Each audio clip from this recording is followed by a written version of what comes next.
Chapter 91. Skill Page. Alteration 1. You are listening at novelfull.audio. The first few days in the academy were more of a roller coaster than Ashton had assumed. His plans of keeping to himself and maintaining a low profile were blown into smithereens. As much as he hated the attention on him, he had become the talk of the academy. But it was not all that bad. As the rumors of him knocking out a second-year spread around, he was met with less and less hostile gazes around him. As for the loss he was taking by not attending the physical training, well, it wasn't much. He could easily compensate for the EXP he could have gained within those 2 hours, by training with Duncan for 4.5 hours. It was a waste of time, but it was the best thing he could have done, considering the curfew in the city was still active. However, there was one thing he was worried about more. It had been a while since he had feasted on blood and flesh. As a result, the vampire and the undead genes within his body were on a rampage. Even though his levels were in harmony, it didn't mean he could ignore the nutrition needed for the genes. But since the curfew was still active and hunting inside the academy wasn't an option either, getting his needs met was a challenge. Thankfully, he had Rose on his side. Well, technically, she wasn't on his side but on the side of money. She was well adapted to the art of hunting in contingent and knew exactly where to hunt in times of curfew. The only problem was, Ashton needed to consume fresh flesh. Which meant that he had to consume the flesh of someone who was killed no longer than 3 hours ago. After that, even if he consumed their flesh, he wouldn't be able to quell his hunger. Thankfully, that wasn't the case with blood, so he could store some of it in his inventory and drink it when he could. Sadly, there was a limit to how much blood he could store in the inventory. A meager amount of 100 milliliters, BVEC, but as she was a money-monger more than anything else, she had not shown any of those spots to him. Instead, she charged him money, a lot of money, to bring him prey in his times of extreme need. As much of a trouble as it was, there was nothing Ashton could have done about it. Although he wanted to go out there and hunt on his own, it was better to let the professionals do the dirty work for him. That way, even if she got caught, he wouldn't have to suffer the consequences. But as the slaves always had their eyes on him, he had to be subtle about doing things. Thankfully, he had already thought of a plan to get rid of their suspicion. If a student was having dinner with a professor, it should have been all right, right? If they reported it to the mistress, and the mistress asked him about it, he could simply say that he was trying to get on the professor's good side. So that what happened to him before would never happen again. It was a believable excuse, so he did not have to worry about them suspecting him. Good evening, Professor. Ashton was on a call with Rose. Are we still on for a formal dinner? Of course. Come over whenever you please. Rose's voice echoed from the other side. All right. See you in a bit, Professor. Ashton disconnected and turned towards Daniela, Duncan's pregnant wife and the mistress's second slave. Daniela, I'm leaving for dinner with Professor Rose. Don't prepare a meal for me. Of course, Master. Have a great meal. Daniela bowed as a few strands of her brown hair fell on her face. How many times do I have to tell you? Call me by my name. I'm no master, just a kid. Is that all right? Yes, Ashton. She mumbled as he left. Let's inform the mistress. He went to see her again. Back in Rose's room. Here's your 1,000 blue units. And here's your 500 grams of werewolf meat. Bon appetit. You just had to do that, didn't you? Ashton shook his head in disgust. Even though he had consumed raw meat before, it didn't mean he did not feel disgusted every time he did that. After all, how could someone get used to eating others like that? This was the reason why he wanted to go out and hunt by himself. While on a hunt, the adrenaline he would feel within his body would fuel his hunger for flesh even more. That was the reason why he did not feel disgusted to eat someone right after defeating them. However, being served a plate full of raw meat like that and being told that it belonged to someone alive made things a bit awkward. They do the same to humans all the time. Count this as revenge. Well, thankfully, he had a trick to make the disgusting feeling go away. These creatures had treated humans as dairy products for them, so what he was doing was nothing less than what they had been doing to the humans. Drinking blood, on the other hand, was not as bad. In fact, Ashton quite enjoyed drinking blood. You know, you have a walking blood farm along with you. Rose stated, your slaves can take care of your needs for blood. And you could stop dressing so skimpily. Ashton pointed at her almost through a tire. If anyone saw you like that, they'd think you're trying to seduce a student. Is it working? She replied with a very suggestive look. Nope. Ashton shrugged his shoulders. By the way, why do you even need that much money? I mean, it's not like you to stash the money without using it. Who said I'm not using the money? Rose said that and slid a weird-looking skill page towards him. It was all needed to get this. This is. Don't think much about it. It's just an investment, and I'll be expecting some results soon. She winked as Ashton realized what the skill card was for. Let's get you in a fight tomorrow, shall we? Chapter 92. Skill page. Alteration, 2, you are listening at novelfull.audio. Item. Skill page type. Commodity. Upon tearing the page, grants the user the skill. Alteration, usage. Can only be used by vampires having transforming abilities. Rarity. Unknown description. A skill page with ancient origins. The writing on the page has worn off a bit thanks to poor storage measures. But the page should work just fine. Effect. Grants the user a skill. Alteration. Allows the user to change their body features as per their will. However, there will be some limitations to the effectiveness of the skill. The user will not be able to change their facial features completely, but it'll be enough to fool others into thinking the user is someone else. To use this skill, the user has to imagine which part of their body they would like to change, and the changes will reflect within seconds. Condition to upgrade the skill. Establish a new well-known second identity or use 25 skill points to level this skill up. Grade. Low cooldown. 10 hours active duration. 2 hours, can be cancelled by the user as per their will. This is perfect. Ashton almost threw up the meat he had been feasting on, but there is no rank mentioned on this skill page. Aren't they supposed to be classified based on their colors and stuff? As excited as Ashton was to get his hands on something like the alteration skill, he also had to be cautious about using it. At first glance, it looked like a normal skill, but the color of the skill page was troubling him a bit. After all, he had never heard about a greenish-yellow colored skill page before. It's not a skill page, but an aptitude page. Unlike your regular skill page, which can be only used once, this type of page can be used again and again. Rose explained while sipping on some blood, there are not many of these, and I just so happen to know someone with this page. Since you needed a way to hide your identity, I thought I should get it for you. Wow. I never thought you could think of anything past money. Ashton scoffed as he transferred and zeroed their 6,000 blue units to Rose. I don't need your charity. Keep this, and place a bet on me the next time I participate in a fight. Now tell me, if I can't tear the page, then how do I get the skill?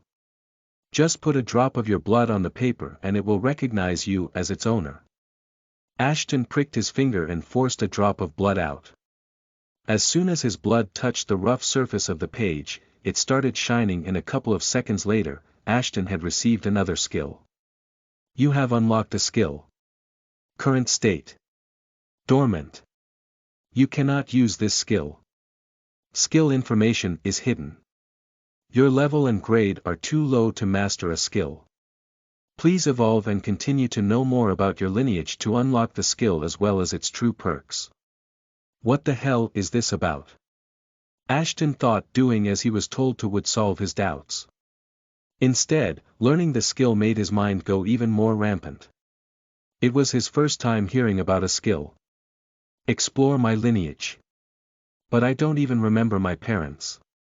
How the heck am I supposed to know more about my lineage? Something wrong. Rose interrupted his chain of thoughts. The confusion in his head must have been clear of his face. I tried reading your mind but for some reason, I couldn't. Did you learn how to cast a mental barrier or something? You are overthinking too much.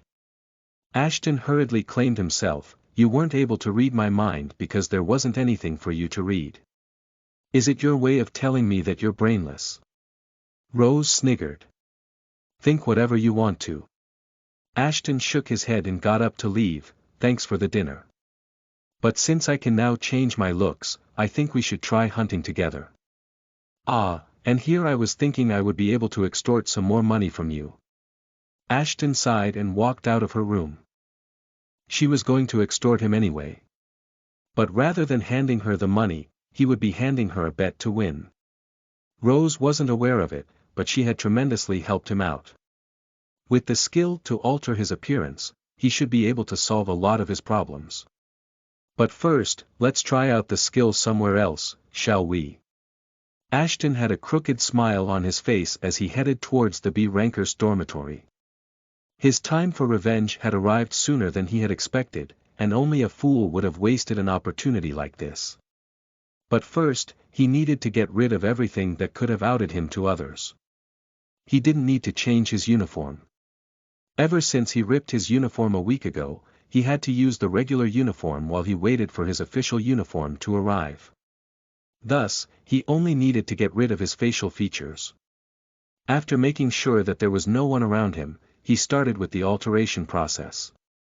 The first thing he needed to hide was his hairs.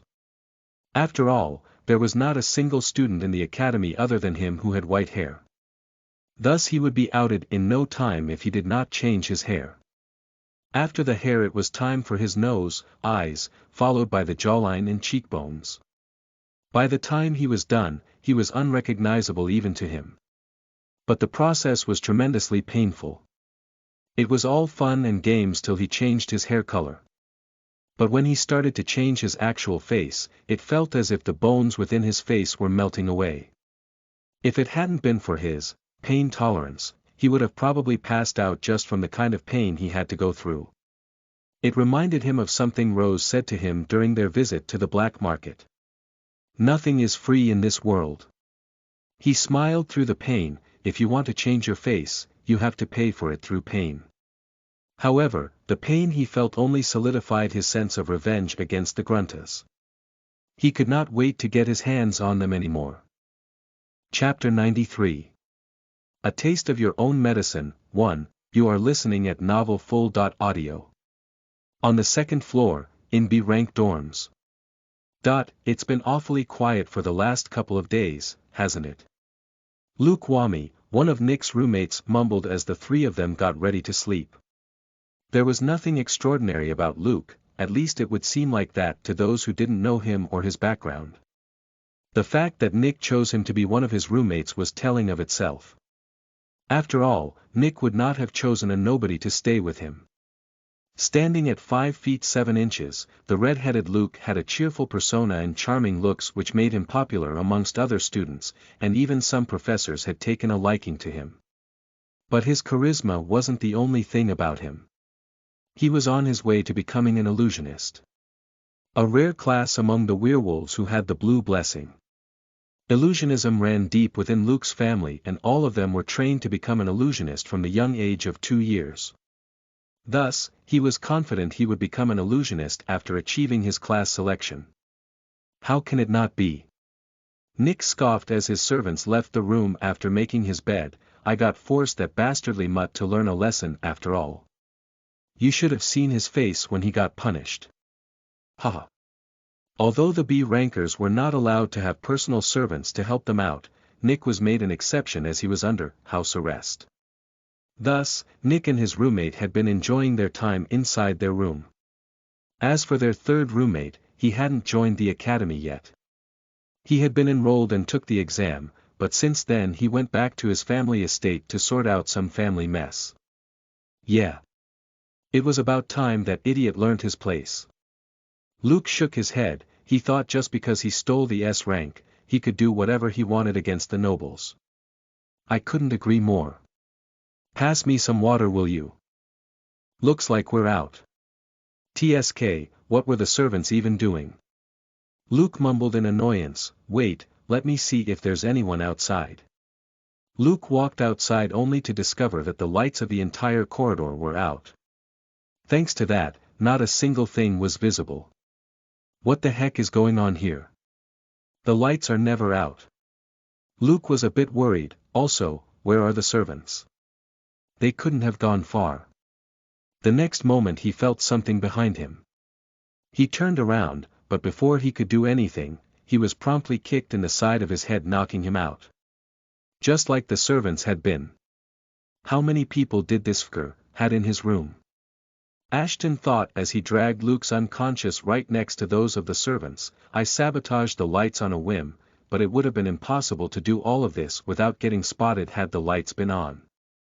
After dropping Luke, Ashton used his perception one last time to check whether there were more people inside the room or not. After making sure that Nick was alone in the room, Ashton made his move. About damn time, Luke. Put the water next to my bed, will you? Nick had his back turned towards the gate, so when Ashton entered the room, he assumed it was Luke. Why are you so quiet, Olive? Who the hell are you? Ashton didn't utter a word. Although his appearance had changed, his voice had not. Also, there were cameras in the room, which had been installed to make sure Nick did not violate his house arrest. If Ashton said anything, it would get recorded and he would be easily identified, which he couldn't afford. Are dumb or what? I asked you a question. Who are you and where is Luke? Nick was visibly getting agitated. Nick was making a lot of noise now. Ashton could not have wasted any more time. He lunged at Nick, who was taken by surprise as he didn't expect anyone would dare to attack him in broad daylight. The second moment, Ashton had him pinned on the ground with one of Nick's arms in his hand. Why that, you bastard? Do you know who I am? Ah! Nick let out a blood-curdling scream as Ashton popped his shoulder open. A large part of his collar bone was also sticking out of his skin as blood trickled down from his shoulders. Ashton quickly let go of him. He had only wanted to dislocate his shoulder, but it appeared that he underestimated his own strength. FCK, this bastard would alert everyone. I gotta leave. Ashton's plan for taking proper revenge was about to go down the drain, but he had to keep his identity a secret. He had to leave. However, it would appear Nick had different plans. The moment Ashton was about to leap out of the window, Nick fought through his pain and kicked Ashton off his feet. Where do you think you're going? Nick's eyes had turned red with rage, the rage and pain he was feeling. How he FCK is doing this? Ashton was shocked. Pieces of bones were still sticking out of his shoulder, and it was evident Nick was in pain. Still, he was ready to fight him. The hell was wrong with this bastard's head? Ashton heightened his perception. He could feel half a dozen people were rushing towards them. They must have heard Nick scream. Judging by their speed, it would take them a couple of minutes to get here. Ashton calmed himself down. If I want to escape, I'll have to wrap it up within a minute. You did not think this through, did you? Nick said with a sadistic smile on his face. Were you foolish enough to? Ashton knew exactly what Nick was trying to do. Waste his time till someone arrived for backup, and Ashton wasn't about to let that happen. He leapt over Nick's injured shoulder and punched him on the chin with all his might. The placement wasn't the best as Ashton hastily attacked him, but it was enough to stagger the noble asshole. While Nick tried to recover, Ashton quickly jumped out of the window and disappeared into the darkness. Chapter 94. A Taste of Your Own Medicine. 2. You are listening at novelfull.audio. As the next day rolled around, Ashton realized something. He had not been in the rush of making out of Nick's room. He conceded the fact that he could have lost everything he had worked for till then for some stupid revenge had he been caught. Nah, it wasn't an act of some stupid revenge. That fucker deserved it, and more. Ashton corrected his train of thought, he just caught me off guard. That's all. His plan was to make a quick sneak attack on Nick and then do the same with Nicole, who was residing a floor above. Nice and easy, however, that bastard Nick proved to be more tenacious than Ashton had assumed. After all, who the heck would be able to try and stop their assailant while their bone was popping out of its socket and through the skin? Ashton probably could have done something like that, but simply because he had pain tolerance to help him do that, along with the help of his other genes. Nick, on the other hand, did not possess either of those things, and yet he did something Ashton could not have done under normal circumstances. Ashton had even peeked into Nick's stats but was not able to find anything that could have possibly helped him. Which meant only one thing: Nick, and perhaps even Nicole, were hiding something. It was probably a family secret which, if leaked, could have made a lot of trouble for them. It could even be related to how they were able to score so many points in a matter of seconds during the examination. It's better if I lay low for a while now. Ashton shook his head as he woke up. It's awfully quiet though. I thought the hostel would be hustling and bustling after what I did. But I guess not. However, a moment later Duncan came rushing into his chamber without his permission. It was the first time he had done something like that, so Ashton knew something serious must have happened. "Master, there are some people looking for you," he said in one breath, before pointing towards the entrance. "They are here sooner than I expected them to be." Ashton smiled. Just because he wasn't able to hurt Nick as much as he wanted to, didn't mean his revenge was over just yet. He relaxed his expression, threw a t-shirt over and walked out of his room to greet his visitors.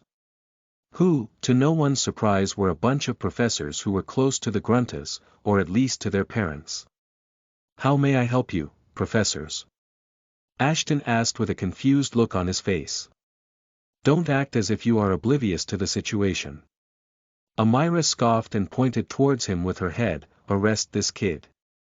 A couple of guards walked inside with black metallic cuffs in their hands to arrest him. However, before they could tie Ashton up, he signaled them to stop. "Just because I am extending my hospitality to you as you are my professors, doesn't mean I can't show you my other side." The smile on Ashton's face was quickly replaced by that of annoyance. "You think you can just walk into my home and arrest me just like that?"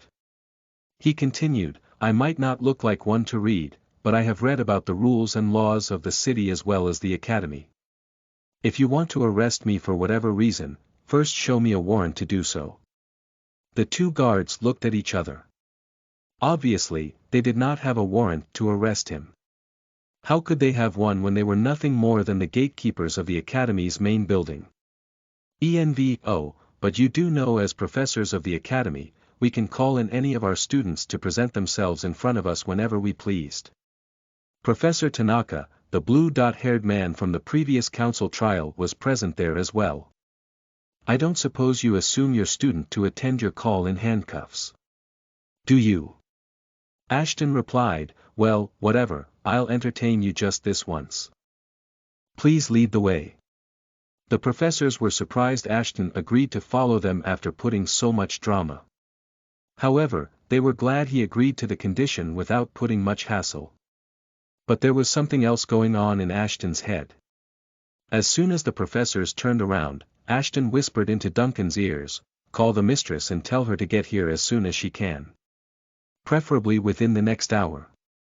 After saying so, he quietly left with the professors. Just like the last time, he was once again led into the disciplinary council's trial room. However, this time there were no students there. All of the seats there were occupied by the professors. There were some faces he recognized, like the director, Professor Kakarov, and Rose. While he had seen others for the first time. In front of them was Nicole, who was sitting in the middle of two adults. The resemblance she had with them confirmed that they were her parents.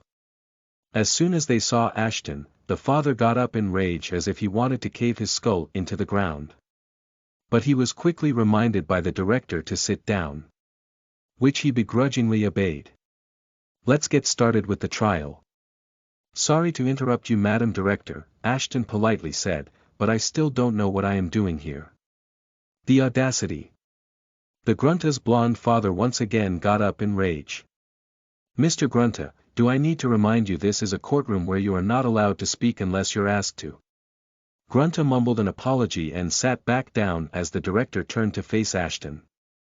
"Ashton Bismarck, it is suspected that you were behind the attack on Nick Grunta, which happened last night." She answered in an authoritative role, "We are gathered here to judge whether you are guilty of committing the stated crime or not.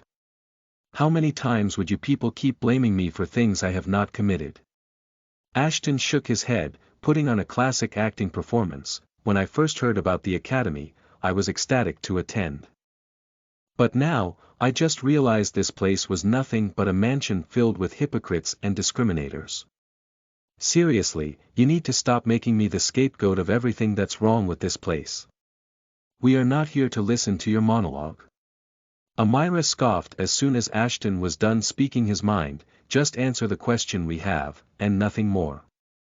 With that, a series of questions were presented in front of Ashton. Like where he was last night at a particular time. What was he doing before Nick was attacked?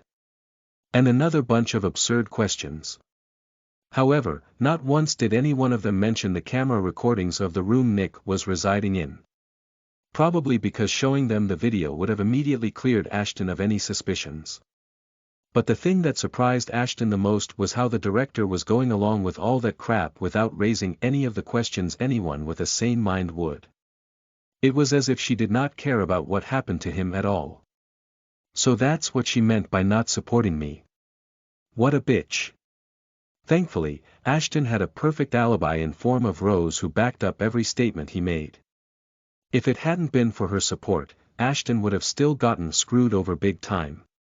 Especially since he could not have mentioned anything about the recordings himself, as he was not supposed to know anything about Nick's treatment during his house arrest. As for the professors, they were running out of ways they could have framed Ashton for something they knew he probably didn't have. But the surprises weren't over yet. A little over an hour had passed since the questioning started when the doors to the courtroom were thrown open, and in walked the mistress along with her bodyguards. Everyone in the room immediately recognized her. After all, she was someone whom even their king did not dare to take lightly. "Excuse me, but this is a private matter of the academy." Professor Tanaka immediately jumped in to defuse the situation, as he knew the mistress's appearance was not something they could have ignored. "If the so-called private matter involves my ward, then it is a matter I have to get involved in, don't I?" She cut the professor off and stood right next to Ashton. "Now then, shall we restart this trial? Chapter 95. A Taste of Your Own Medicine. 3. You are listening at novelfull.audio. With all due respect, Ms. Mera, this trial already has enough people. This time it was Amira who thought she could get the mistress out of the trial room, but just like the professors before her, her attempts were shot down immediately. If it is a problem of space or crowd, then I suggest you tell one of the Gruntas to leave the chamber. If their son must have a representative, then so should Ashton. The mistress replied with a forced smile, "As for you, should I call you ma'am? Or by the nickname I gave to you back when we were attending the academy?" Ashton did not know what the nickname was, but it should have been something humiliating or embarrassing at least, judging by how the color of Amira's face got drained of any color, the moment mistress mentioned it. "I knew it was going to be fun, but this is way better than anything I could have imagined." Ashton tried real hard not to laugh. He despised the mistress, but there was no denying that her comments were downright hilarious. As far as he was concerned, he only wanted the mistress to be there, as he knew she was not going to let anyone play with what was hers. He had sensed it when he was unjustly punished the last time around. So he knew, with her by his side, these professors would not be able to frame him. At least not without any proof. However, there was also another benefit of having her there. She knew the academy rules and regulations way better than he did. After all, she was an alumnus of the academy. Thus, if the professors tried to corner him by stating some bogus rule or something, the mistress could have shooed them away like the foot-licking dogs they were. Ms. Mara, I would like to remind you we are in the courtroom. You need to behave appropriately. The director let out a heavy sigh. She knew that the mistress was there, this matter was not going to die so easily. Appropriately. Mistress scoffed, is anything about this trial appropriate? First, you unjustly punish my ward for defending himself against a senior student and the lunatic twins, and as if that wasn't enough, you are trying to do the same thing all over again. Ashton could tell she had touched a nerve with Amira and Tanaka. After all, both of them were happy with the ruling the princess gave. But now, they were silent, not daring to speak up as the mistress and the director chatted back and forth. Unjust punishment. Are you calling Her Highness unjust? How dare you? Nicole's father once again got up in rage. He was one of 12 lords having close ties with the royalty, so it was obvious he wasn't going to sit there idly and allow someone to disrespect the princess. No, I just want to know how high was your highness, when she gave such a bullshit ruling in favor of your children. The mistress shrugged her shoulders, also, shut up, before I tell someone to bring a leash and bound you along with your children there. You have a fetish for that, don't you? Suddenly, a burst of energy could be felt coming from the table the director was occupying. Well, the table was nowhere to be seen, but the director was still sitting there. And she did not look happy at all. How many times do I have to repeat? Maintain the decorum of the courtroom. She yelled at the top of her lungs before reverting back to her usual self. Now, let's not indulge ourselves in childish behaviors and sort this mess out like adults. Everyone was stunned into silence. Even the mistress appeared to be visibly shaken a bit. It was the first time anyone had seen the director lose her cool in public. So it was obvious they were a bit weirded out. As for Ashton, he had to touch his chest to see if his heart was still beating or not. Here he was thinking the mistress was strong, but the director's strength was on a whole other level. Also, both of them were fighting each other like tigresses, trying to establish dominance over one another. Apologies for causing a ruckus. It was the first time Ashton or any one of the bodyguards had ever seen the mistress apologize to someone. I admit, I got carried away a bit. But I hope you can understand, it's also your fault. Just a small bit, but it is. So that's what she was playing at. I should try to get her level of intelligence. It would make my life a bit easier. Apologize. The mistress. Well, she was not going to do so unless she had an ulterior motive. And right now, her motive was to vice her claws around the director. How can it be the director's fault? You did not teach your ward proper manners and etiquette, that's why he was going rogue on campus. We just did what he had to limit the nuisance caused by him. You should know better than anyone how effective my teaching techniques are, Professor Amira. After all, you were one of my first students. The mistress replied with a smile, however, let's go over our idle talks some other day. Right now we should focus on the idiotic and proofless case you have complied against Ashton. Another hour later. So you're telling me you brought Ashton here for questioning based on a student's hunch? The mistress spoke in disbelief. A hunch was enough for you to drag an S-rank student to defend against some baseless accusations. Everyone remained silent. They were well aware of what they were planning to do and how ridiculous their arguments were. I thought the academy was an autonomous educational body where anyone could obtain knowledge regardless of their lineage. But it seems that ideology is long gone if all you need is a hunch to punish an innocent child. She continued, that too based on a hunch of someone who obviously has hard feelings against my ward. For all I care, the nobles could have planned it amongst themselves. All to get rid of a mutt who was much better than their offsprings could ever wish to become. The last part of her speech packed quite a punch as the faces of the gruntas turned red. First, someone attacked their son, broke several of his bones, and when they expected justice to be served, they were being humiliated. In their minds, the situation could not have gotten any worse. But boy, it was about to happen, as the mistress had had enough of their demon spawns making Ashton's life difficult. Seeing as none of the professors could answer any of her questions, she decided to take it a step further. According to what you professors said earlier, Nick, or whatever his name was supposedly in a house arrest, right? That is correct. The director replied. Then all of this mess could have been easily solved by reviewing the footage from the room in which the incident took place. Mistress said in a matter-of-fact tone, that is assuming that he was actually under house arrest all this time.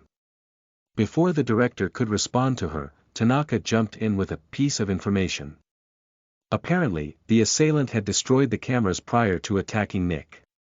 Thus there was no evidence, and hence they had to go with the hunch Nicole had.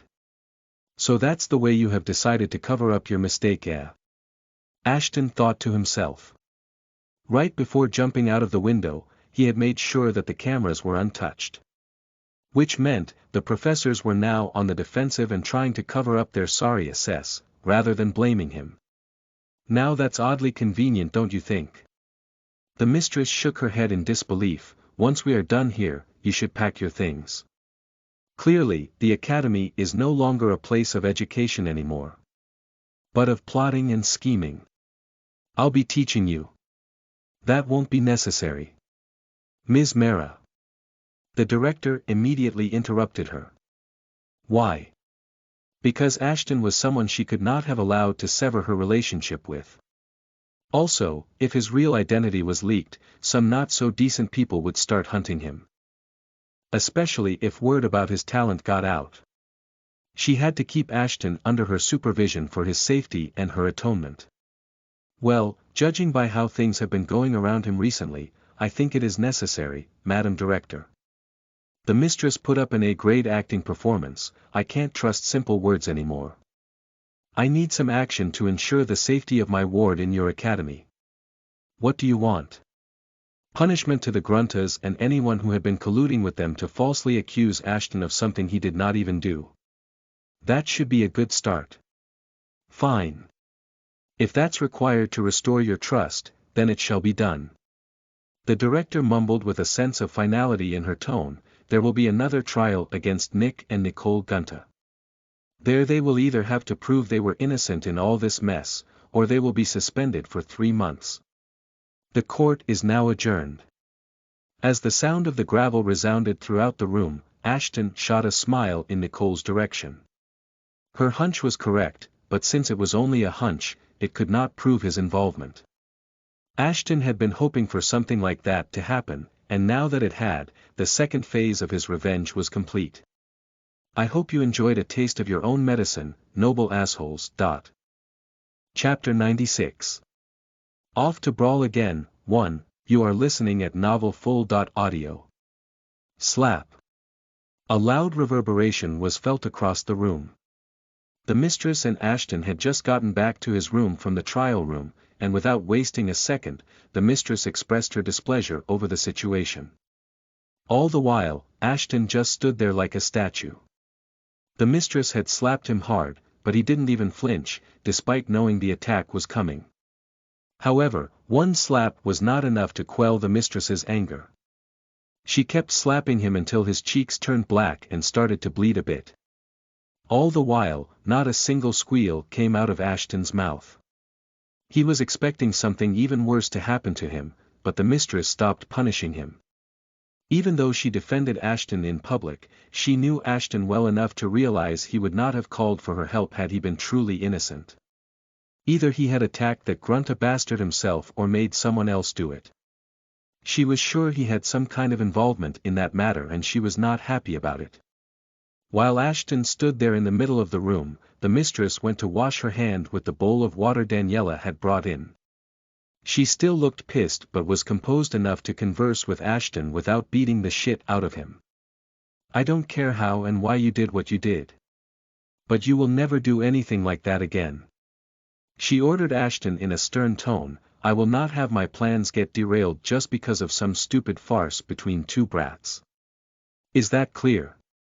Yes, ma'am, Ashton responded while his nails dug deeper and deeper into his palm. Just because he knew this would happen and was concealing his emotions, didn't mean he wasn't raging inside. The blood oozing out of his palms were evidence of how enraged he was. But he had to remain calm as usual.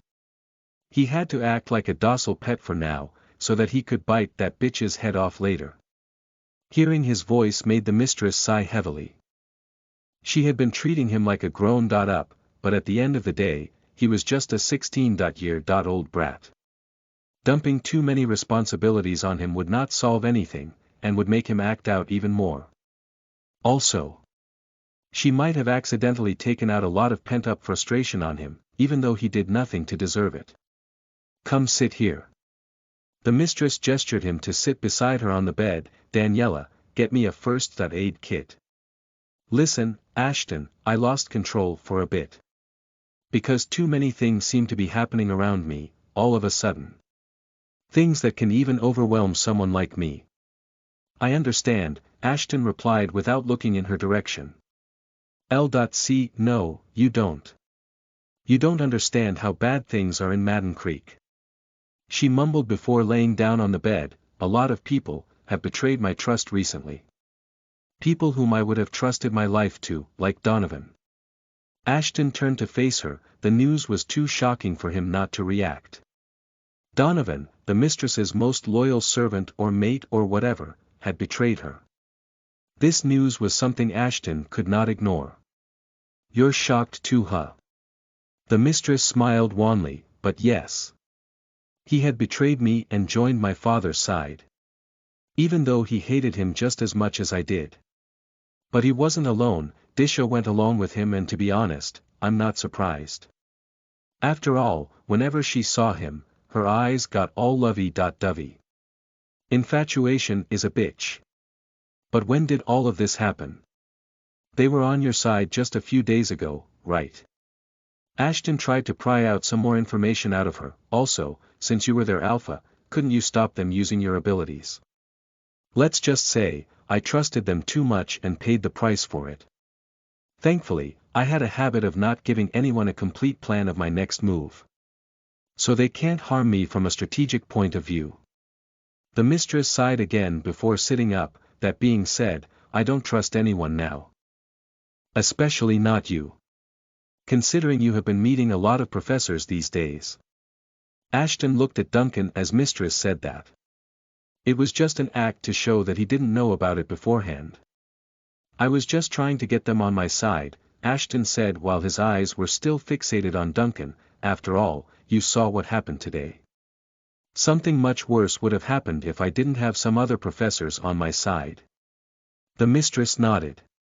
At the same time, Daniela returned with the first aid kit. The mistress took it from her and poured some iodine tincture on a piece of cotton before gently rubbing it on Ashton's bloodied cheeks. I'm sure you had no ill intentions, unlike Donovan. Still, I will recommend you to do what I have told you to and nothing more. She continued, there's no need for you to get involved with anyone, let it be a professor or a student. As long as you keep focusing on the tasks I give you, you will have no problems through my side. Yes, ma'am. I will try my best not to get involved in anything that I should not be concerned about. Ashton nodded along, but his gaze was still on Duncan, who slowly started to get a bit uncomfortable. Very well then. As long as you keep that in mind, I won't have any reason not to trust you. She mumbled while applying the tincture on the other cheek. It would be a shame to waste all that potential you have, wouldn't it?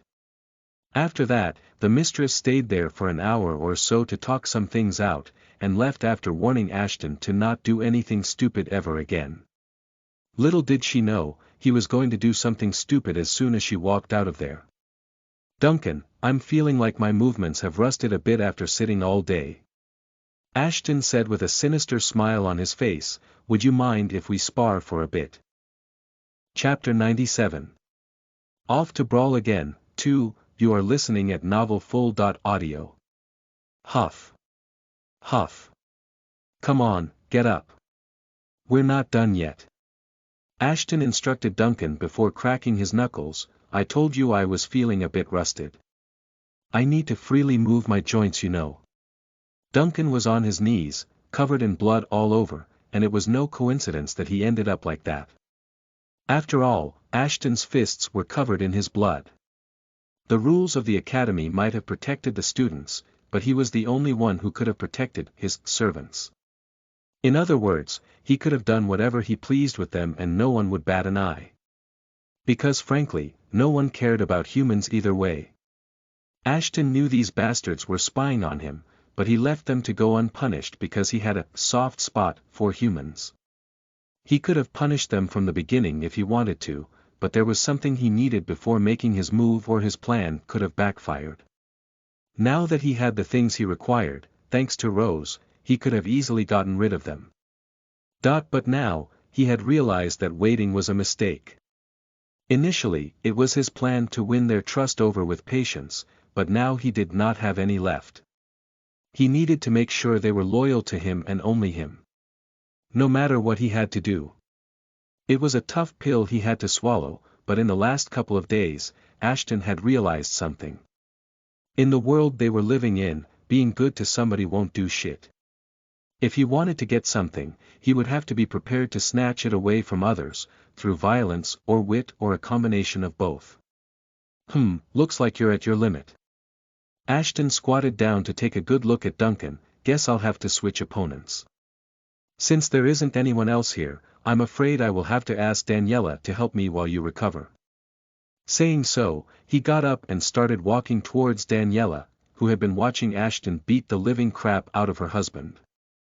She wanted to help Duncan out, but she was too scared to make a move. But now that Ashton was headed her way, her legs suddenly found their strength back as she hastily moved away from him. Leave her alone. Duncan barely managed to mumble before choking on his own blood. Sure, I'll leave her alone. If you get up first. Ashton smiled and sat down right then and there. The mistress will kill you if she got to know about this. Suddenly Daniela found her voice and yelled at him.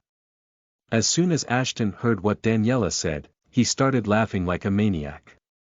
It was the first time they had seen him behaving like this, and even though he was just a teenager, his laugh sent shivers down their spines.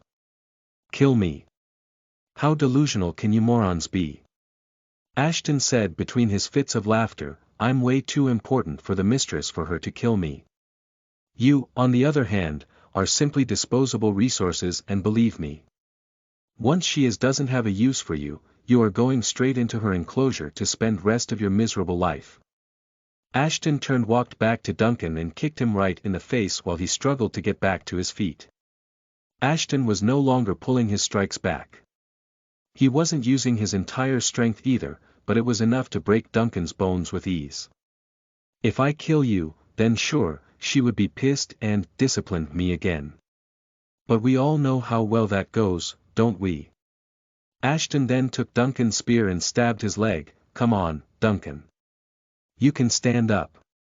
After all, if you don't, then God knows what will happen to your wife. Arg. Ashton drew the spear back and stabbed him again and again, till his legs were filled with wounds. Forget about standing, it would be a miracle if he was even able to crawl at this point. But that didn't stop him from trying. And failing miserably. It's a shame you can't move, I wonder why. Well, you should rest up, maybe that'll help. In the meantime, I'll play with your wife instead. Ashton aimed the spear right at Daniela's bloated belly when Duncan finally gave up. At that moment he would have done anything to save his wife and their unborn child. Even if it meant betraying the mistress. Please don't. I'll do whatever you want. Just don't hurt them. I beg you. Anything. Duncan nodded as tears streamed down Daniela's face. She could have never thought a child would be so frightening as well as capable of doing something Ashton just did. He's no child. He's a monster. Even worse than the werewolves. She wanted to say those words aloud, but her mouth was sealed shut. As if her body was trying to take control over her actions, to ensure her survival. Fine, you wouldn't need to do anything extraordinary either. Ashton placed the spear inside his inventory and pulled some kind of paper out of there. You'll just need to become my slaves in the true sense of the word. I'll be the only master the two of you will recognize and no one else. Do you accept this? Yes. All right then, he threw the paper in front of Duncan. I suppose you know how to use this. A slave contract. The hell are you acting all surprised for? Ashton scoffed. You don't expect me to believe you just based on your words, do you? Just put your blood on the sheet and get it over with. It's not like you need to prick your finger or anything to get your blood out, it's already everywhere. Duncan gritted his teeth in fury. He thought he would be able to trick a kid, but this kid had already prepared everything. On one hand, if he signed the contract, would have to do absolutely everything Ashton asked. If he didn't, then he would be burned to crisp, thanks to the betrayal clause mentioned in the contract. And on the other hand, if he didn't, then he and his wife both will get killed. He had no choice. He had to sign the contract. Thus, he soaked his palm with his blood and placed it on the paper. As he did that, a notification appeared in front of Ashton. You have acquired a new slave. Number of slaves in possession. 1. You can view their details under tab. Great, now let's get your handprint as well. Ashton smiled and threw another contract towards Daniela. Sign it and live peacefully, with your husband and the child, or don't and die. Chapter 98. Off to brawl again. 3. You are listening at novelfull.audio. A slave contract wasn't a simple sheet of paper. The terms and conditions listed on it would decide the future of the ones signing it. But it was more like some sort of trade, in which the humans willingly gave away their loyalty in hopes of getting food and shelter. Strangely enough, the invention of the contract wasn't done by the werewolves or any other factions, but by humans themselves. Why would they do it, you ask? Well, simply because in the past, their treatment was much worse than they usually suffered through nowadays. The evolved beings were able to use their strength to dominate them and make the lives of humans a living hell. Thus, the humans came to an agreement with the werewolves. They will willingly give away their loyalty to them, in exchange for certain things like food. This helped the humans secure a source of food and shelter along with a plethora of different things. While for werewolves, it ensured that none of the slaves would act up no matter what they made them do. After all, revolting was in the nature of humans and the contract would prevent them from doing that. It was a win-win situation with both parties. While the lifestyle of the slaves didn't improve much, at least they were able to get something out of slaying away unlike before. Thanks to the terms of the contract. As soon as the contract was signed, a tattoo resembling a chain would appear across the neck of the human. While a similar tattoo would appear on the wrist of the master. This symbolized successful bond formation between the slave and the master and also served as a way to punish them. If either the slave or the master violated the terms, they will be punished. While in the case of the slaves, the tattoo would either tighten itself around their neck and choke them to death, or it would burn them alive. While in the case of the owner violating any terms, they would not be allowed to have any slave. For a month. It wasn't surprising that the punishment for the masters was so lenient. After all, even though it was the human who came up with the idea of willful slavery, still, it was the werewolves who incorporated it on a large scale through various resources. This idea was such a hit that even the vampires and undead, at least those who had enough intelligence, immediately adopted this idea of turning slavery into a way of commerce. However, these contracts only worked against humans and not with those possessing other genes. Ashton didn't know whether it was because the werewolves were afraid of tables being turned on them or for some other reason altogether. But according to Rose, there was no record of such a slave contract ever existing. As for Ashton, he did not allow Duncan and Daniela to have any rights. They were literally his slaves and would get food and shelter based on his generosity, but nothing more. He knew it wasn't fair and he initially wanted to give them some more benefits and willingly make them sign the contract. But after what they did, in his eyes, they didn't deserve it.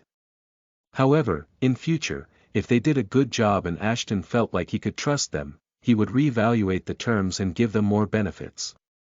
But nothing was set in stone just yet. Also, there was one term he did put on the contract. Upon signing the contract, Duncan and Daniela no longer had freedom of speech.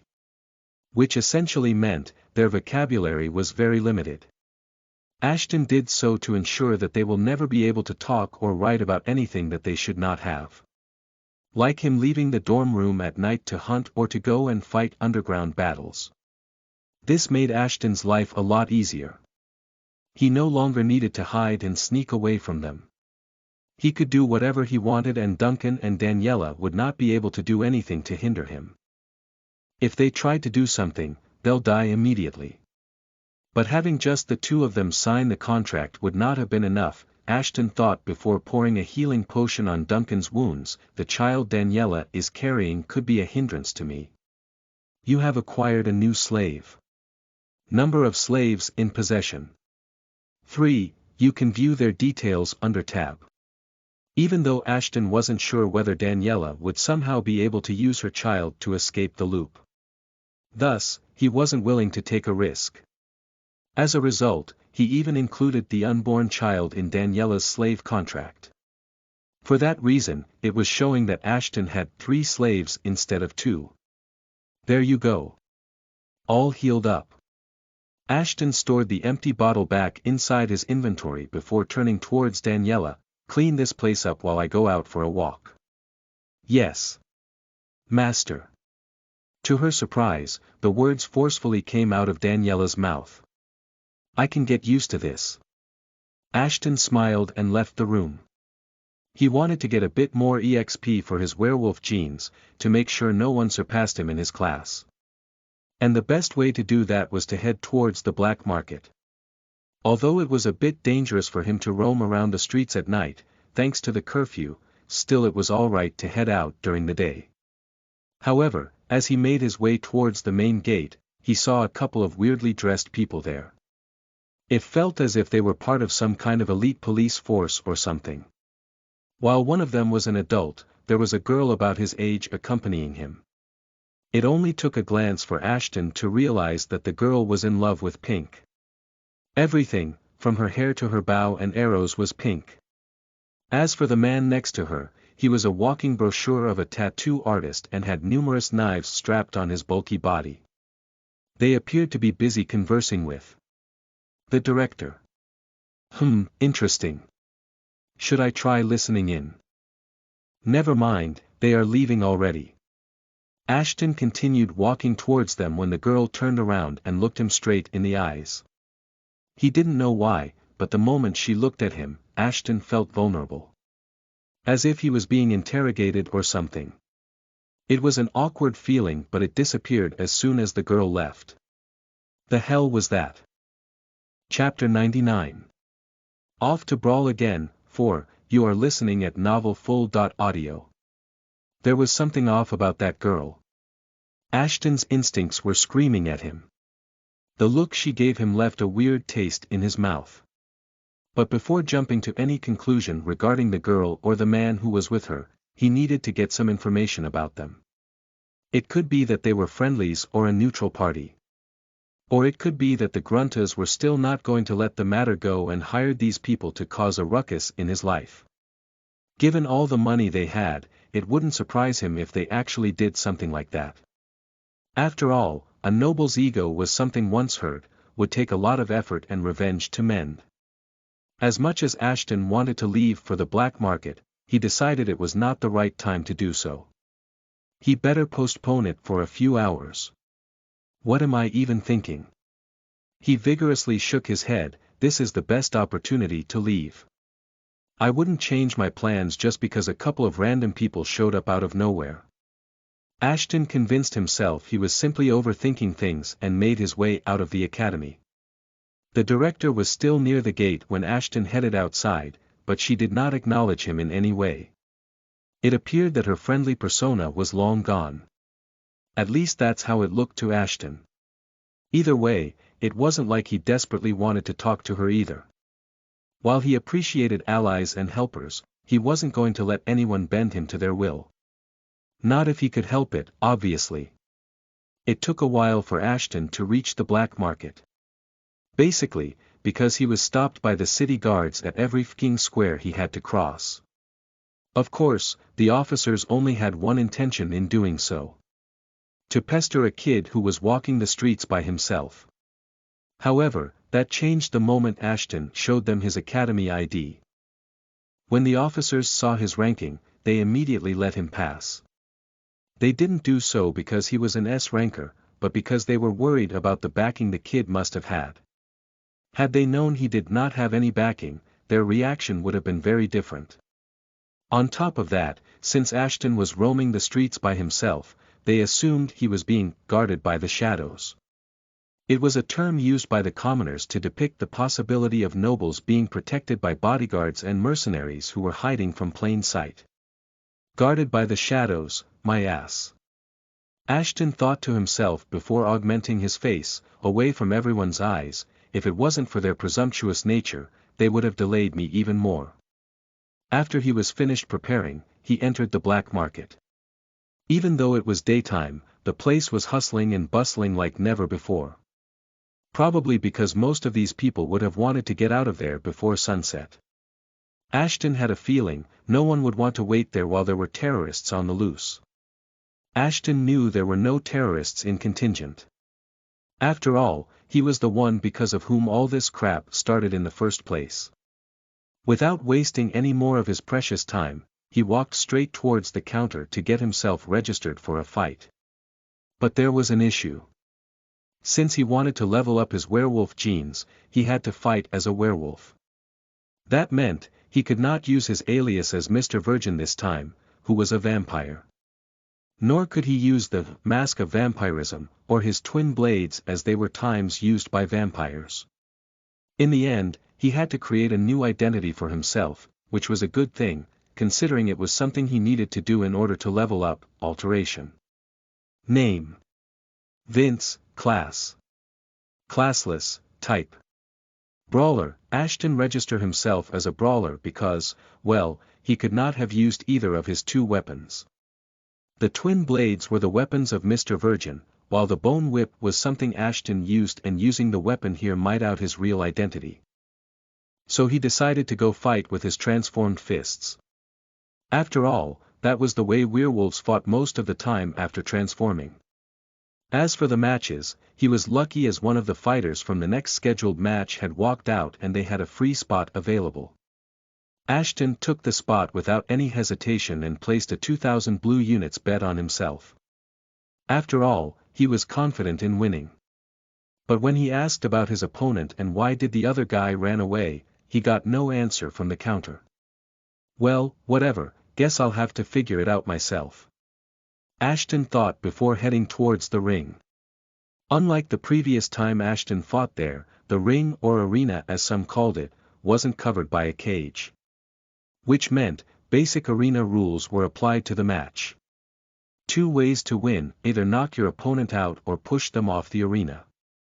Pretty simple. Ashton felt a bit relieved upon finding out the rules. He was there to fight and gain EXP. But just in case things started going south, he should be able to win the match by pulling off something like he did with Donovan. A moment later, the announcer started doing the introductions as usual. O.org, in this corner, we have some newfound talent, going by the lame name Vince. The announcer found a way to screw Ashton's alias once again, and on the opposite corner, we have the man who can never have enough toys in his arsenal, the masturbator. The hell? What kind of bullshit name is that? Ashton instinctively spoke. A name that's much better than yours, lame name Vince. The announcer taunted Ashton before hurriedly scurrying away. Just then, Masturbator entered the stage. He wasn't very tall, only about 5 feet 4 inches, and was carrying a large sack on his back.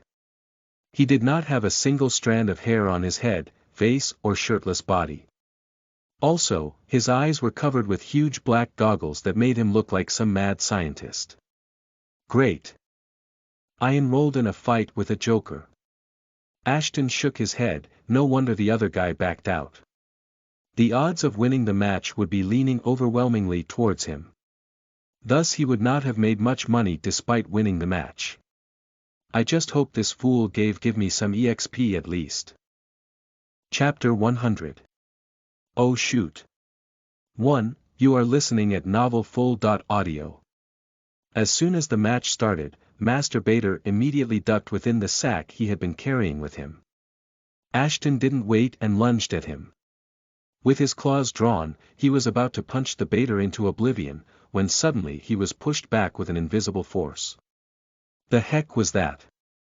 Ashton looked back at his opponent, only to realize that the man was now covered in some kind of a weird-looking armor. From a glance, Ashton could say that the armor looked to be self-made from scrapped metal and other things, with wires sticking out of it from weird angles. The man looked more like a broken ancient robot than anything else. It would be rude of me to judge someone based on their appearance. Ashton snapped out of his arrogant way of thinking and started fighting for real, but first, let's see what you got. Name. Rico species. Werewolf, active. Status. Werewolf class. Creationist title. Creator of scrap, one among 1,000, age. 19 years gender. Male grade. F.tier, evolution is possible, affiliation. None. Level. Werewolf level. 15 stats. HP, 2200/2200 damage. 30 armor. 30 stealth. 30 stamina. 40 agility. 22 intelligence. 60 nature. Observant skill.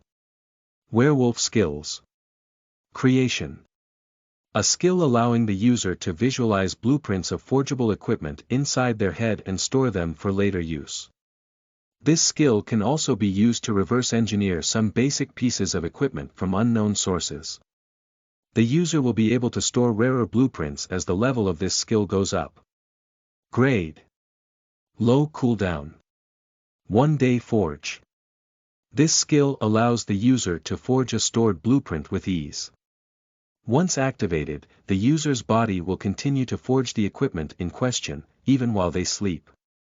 This skill won't deactivate unless the user cancels it, or they run out of material to continue forging, or they successfully crafted the equipment they wanted to. The user will be able to forge more and more complex machines as the level of this skill goes up. Grade. Low cooldown. 1-day refuse storage. Also known as the curse skill of the creationists. Upon accepting the creationist class, the user will no longer be able to use their inventory as they used to. They will only be able to store raw materials needed for creation inside their inventory. Intelligence dependence. Creationists are not allowed to use stat points as they see fit. Instead, all of their stats will depend on their intelligence. The higher the intelligence stat, the higher would be the rest of the stats.